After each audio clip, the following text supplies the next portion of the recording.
In this video, we're going to show you to install parking brake shoes on your Honda Ridgeline located behind your rear rotors. Using a 22mm socket, loosen and remove your lug nuts.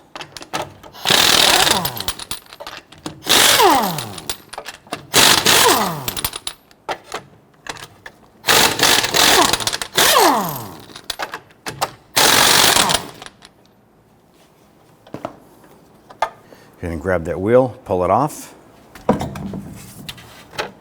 and set it aside. On the back side of your brake caliper, there's going to be two 14mm bolts. There's one on the top, one on the bottom. I'm going to break them both free.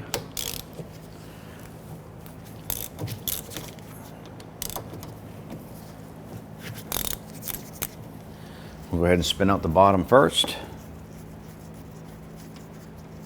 Set this bolt aside. Before we remove the upper one, you want to go ahead and grab a caliper hook.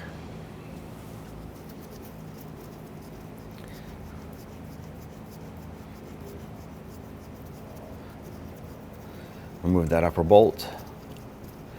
And next we want to go ahead and remove the caliper itself. You may need some assistance of a pry tool or a flathead screwdriver just to try and work this out. Now ideally what you want to do is you want to support this caliper up. You don't want to have the caliper pulling on this flex hose, as you can damage the flex hose by doing that.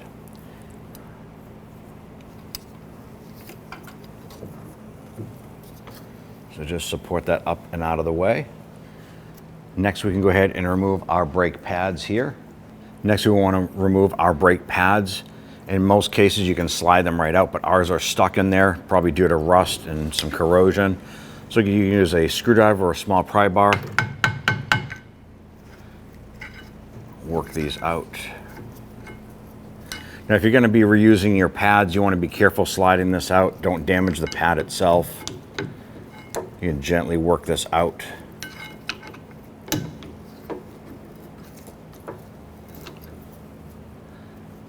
Now the inboard pad has the squeak tab on it, so you want to make sure when you reinstall your old pad or you're installing new pads that the squeak tab goes on the inboard pad and it's located on the bottom. We can do the same for the outboard pad here.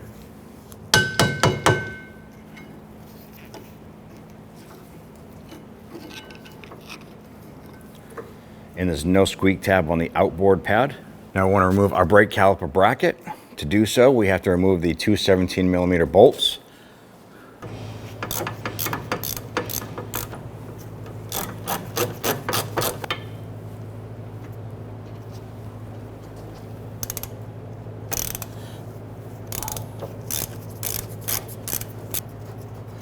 Go ahead and remove the bolt and the caliper bracket and set that aside. Now before we remove our rotor, you want to go ahead and inspect here. Our particular rotor has a Phillips head screw. Now these are put on from the factory to hold the rotor on during assembly. If your rotor does not have the screw here, it's not critical to the operation. We're going to go ahead and remove this here using our Phillips head screwdriver. Now, for some reason, if your screw is stripped out, you can simply take a drill and drill this right out. Just remove the whole head of it, remove the rotor, and then remove the remainder of the screw, and you can discard it. Now at this point here, I want to go ahead and see if we can knock that rotor off. First, we'll try and grab it.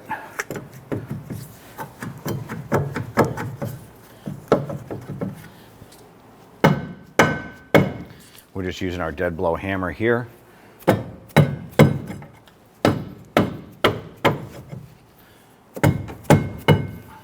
Be careful when you're knocking it from the back that you don't want the rotor to shoot off. Sometimes you can put a lug nut on here, just a few threads to keep that rotor from flying off.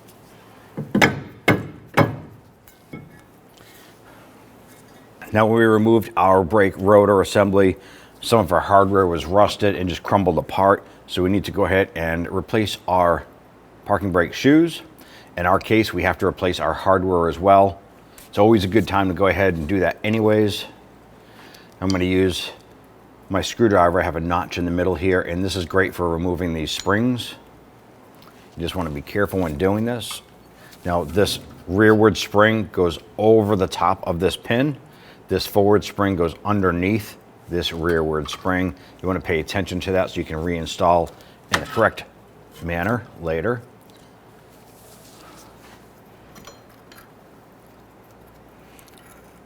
And when you remove this spring, you want to pay attention to the hole that it comes out of, because some of these parking brake shoes will have multiple holes.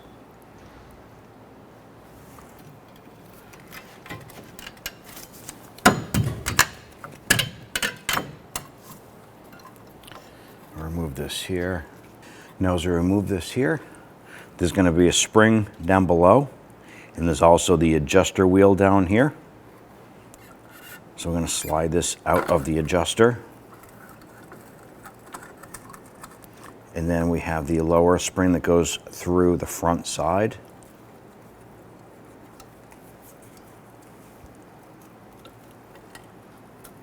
Go ahead and rotate that out. I'm going to stay on the bottom here.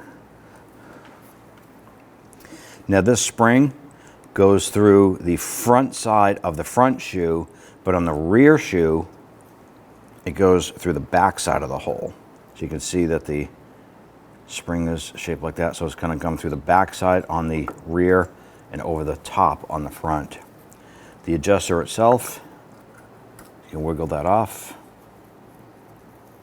Note that the threaded portion faces towards the front of the vehicle. These are all key bits of information when you're replacing this hardware or when you need to reinstall it. Now on the rear shoe here, I'm going to pay attention to this little washer right here. So that goes underneath the two springs. So we'll set that aside. Now what broke on us on the other side is this right here. This is a retainer cap, and there's a metal pin that locks into it, and it goes through the backing plate to the other side. So what you're going to do is put your finger behind here. You can feel the head of the pin. And I'm going to use a pair of pliers here. Now there's a notch in this cap right here, or this washer or retainer, and then on the pin there's a blade on it. So you need to take this cap, push in, and rotate it.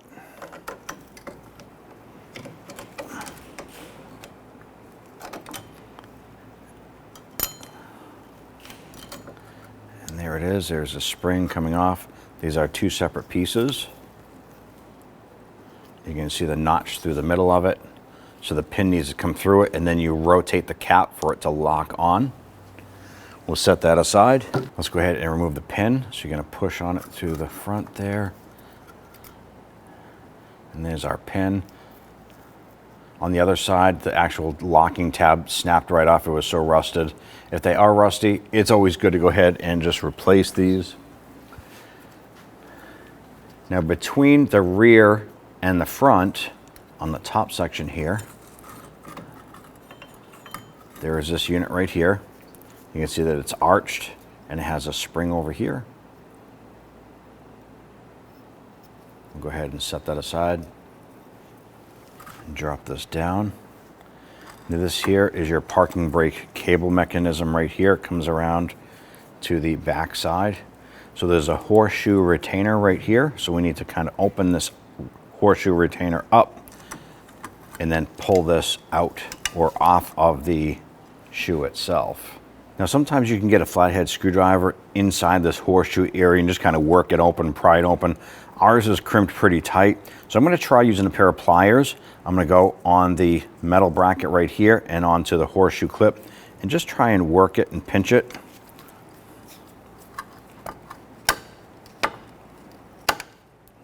You can see it's starting to open up a little bit, so you might have to rotate that.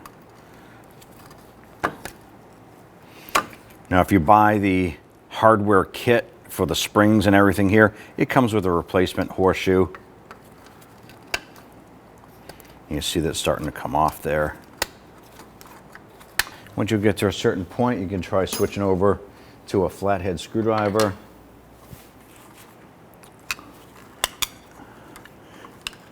And continue working that off.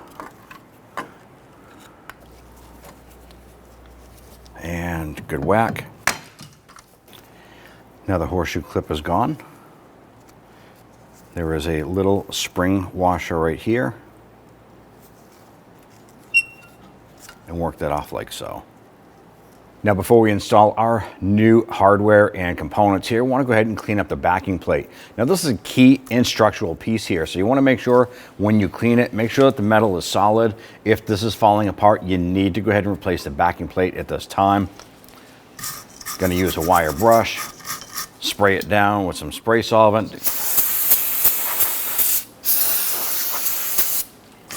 and just clean this up the best you can.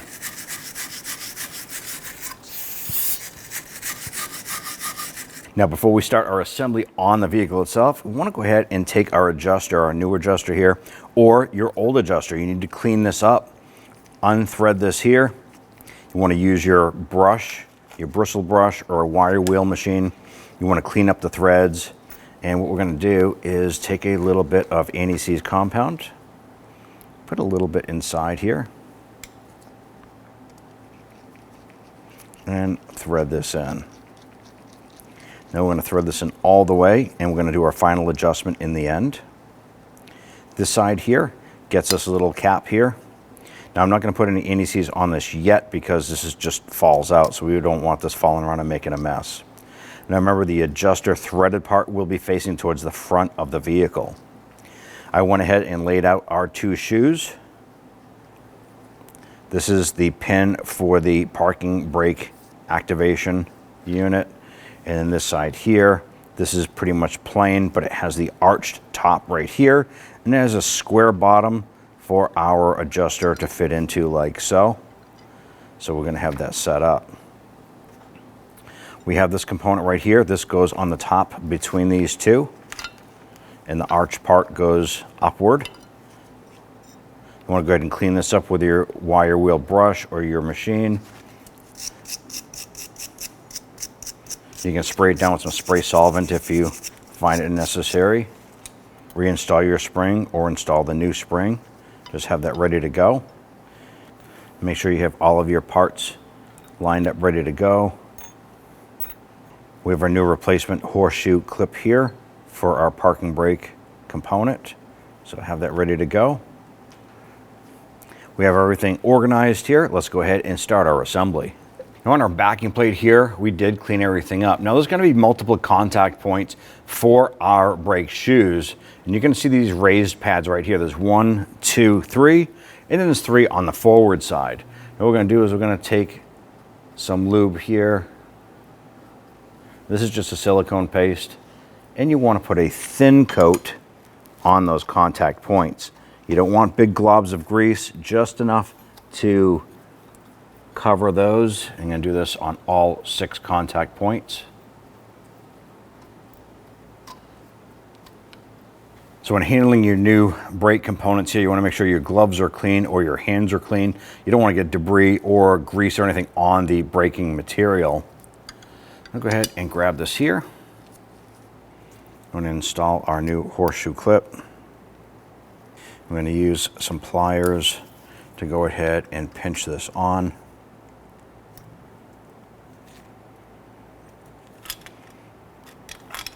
Once that's pinched on, we can go ahead and close up the ends a little bit.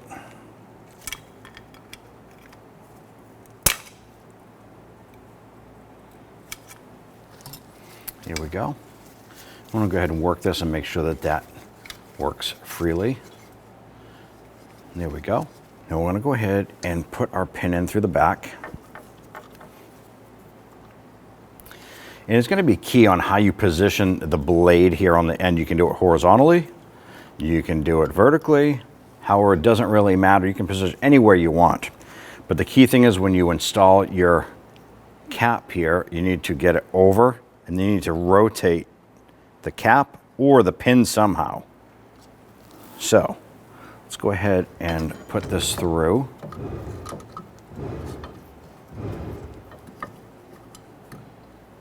Work that pin through here.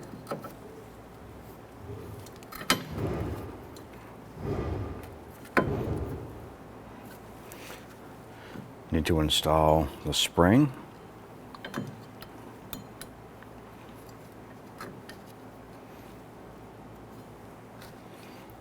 Get your cap on.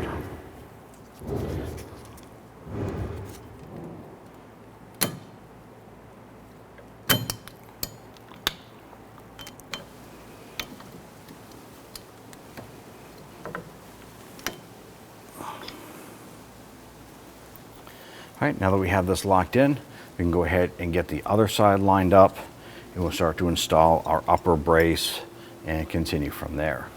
Now in doing this job here, you can try and use needle nose pliers. If you noticed, I rotated the hub so that this notch was in here, get a little bit more room. Now this is a specific tool for this. You can go ahead and apply some even pressure onto this and rotate it. Make sure that you're not hitting the shoe itself. You can pull the shoe out a little bit to get some clearance, but this is a handy tool in itself. Take your forward shoe, make sure that the arched part goes up top. Feed your pin through the back.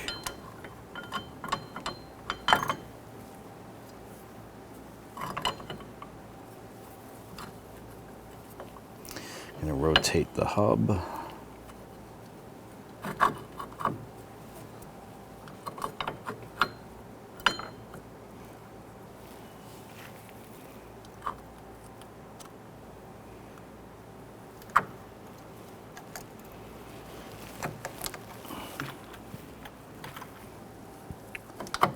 Take your upper bracket here with the spring, slide that over. Now if you notice a notch here and there's a notch here, those need to lock into the shoes themselves. So feed this through. Push that back, and we can push our shoe back and over.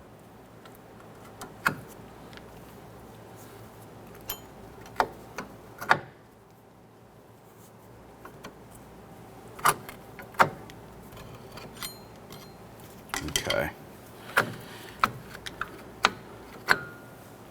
This is just going to be all wonky a little bit because you have the spring pushing it apart. Not that critical.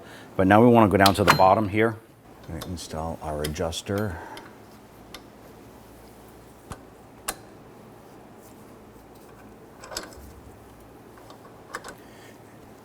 Install your spring. Hooks are on the back. And then this comes around. I have another spring tool here, the notch in it. It's basically a screwdriver with a notch in it.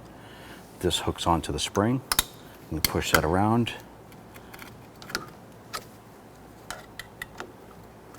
Install that like so. I'm gonna go ahead and install our washer here. This goes on like that. I'm going to install our forward spring here. Feed that in.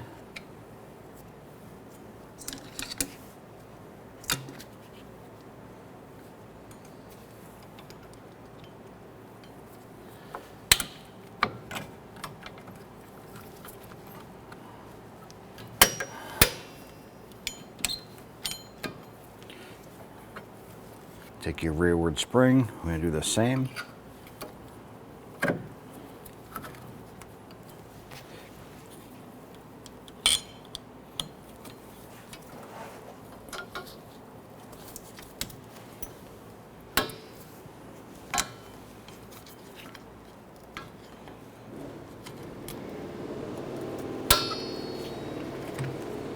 Now at this point, I want to make sure that the shoes themselves are lined up on here. So you can just use your screwdriver, just kind of pry on the backing plate, get this kind of lined up. You also want to inspect your adjuster down below. If you have to, go ahead and adjust that accordingly.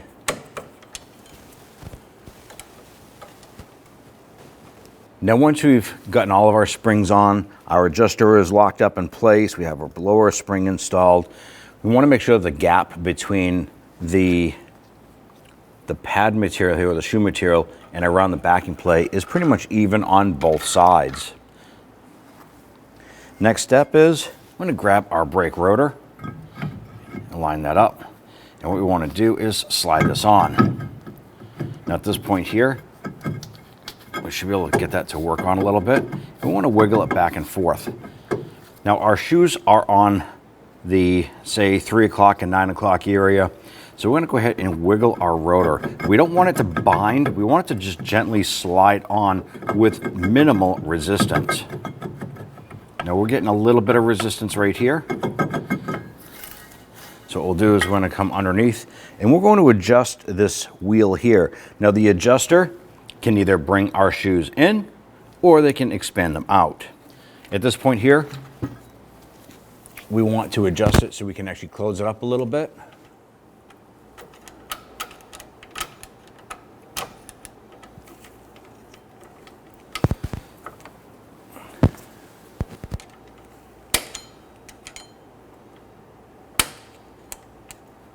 And we'll try this again. Now this is going to be a process. It could take you several attempts to do it, or you could be lucky enough where you get it right out of the box. You also want to check this, and you're going to feel for just a minimal amount of drag because you want those shoes to break in as well.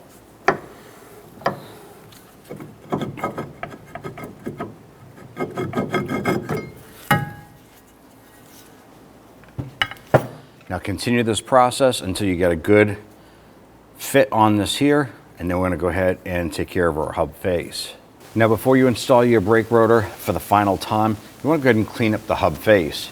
You can use a simple bristle brush and scrub down our hub. You want to make sure that there's no rust around the flange here itself that would prevent that brake rotor from sitting flush. You can do the same on the face here. Use this here. You can use an air tool that has a little disc on it or something, or what we call a cleaning cookie, and clean this up. Now ours was already clean, so we don't have much coming off. Go ahead and spray it down with some solvent. Next thing you want to do is we like to use some anti-seize on the hub face.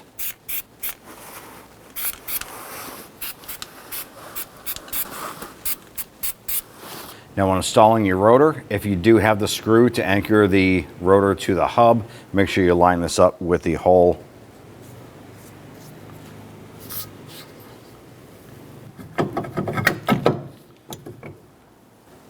Now if you have that screw, go ahead and install it.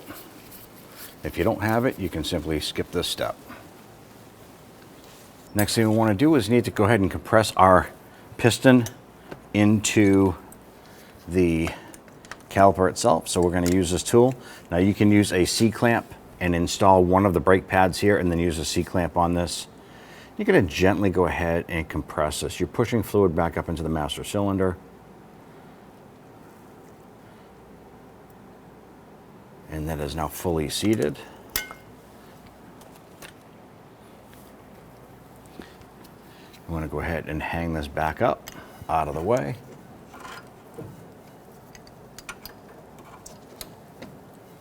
Let's go ahead and take our caliper bracket.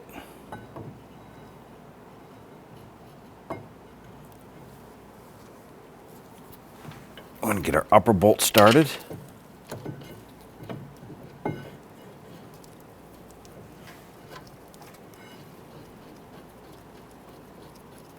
Go ahead and get our lower bolt started.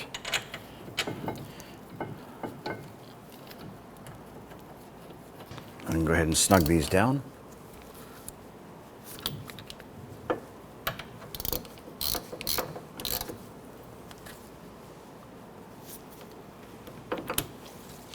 Brake pads now.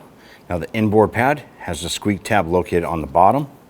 You're going to insert this tab into the slider and then bring the upper portion up and in, rotate that into place and push that in flush with the rotor. I'm going to go ahead and repeat for the outboard pad. There is no squeak tab on this one here, just in the inboard lower.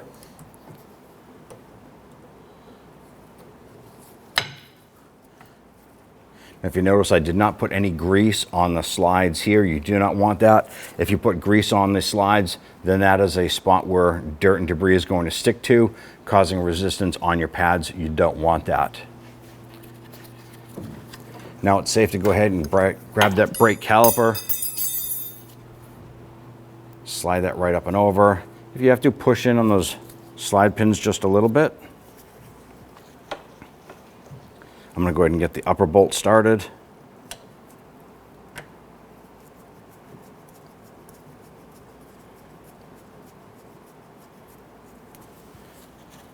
Then we'll get the lower one installed.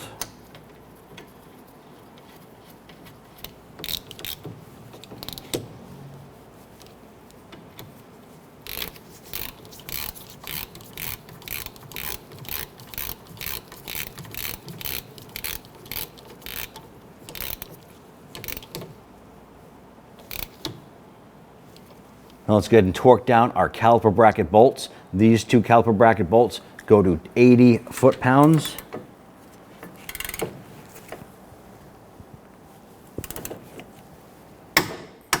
Let's go ahead and repeat for the upper. Torque down the caliper bolts for your slide pins to 16 foot-pounds.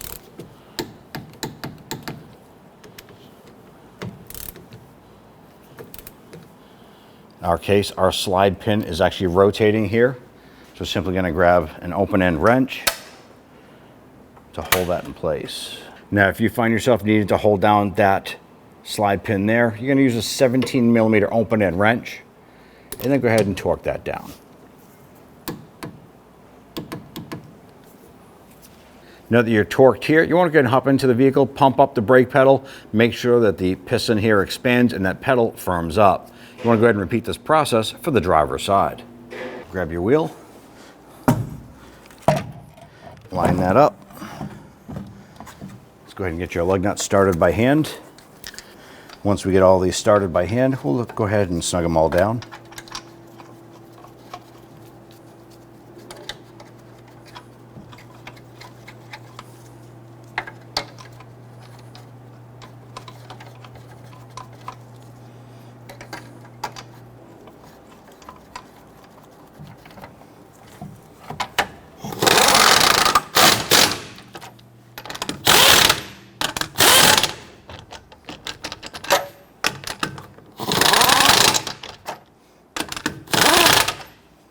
Now you want to go ahead and torque down your lug nuts to 94 foot-pounds. When doing this, you want to do it in a crisscross or star pattern.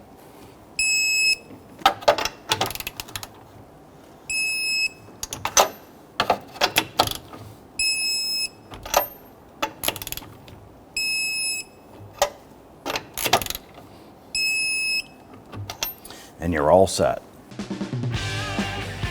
When only the best will do, demand TRQ. The only company that lets you view before you do. TRQ is committed to offering the highest quality aftermarket auto parts that are engineered for peace of mind. Thanks for using and viewing with TRQ.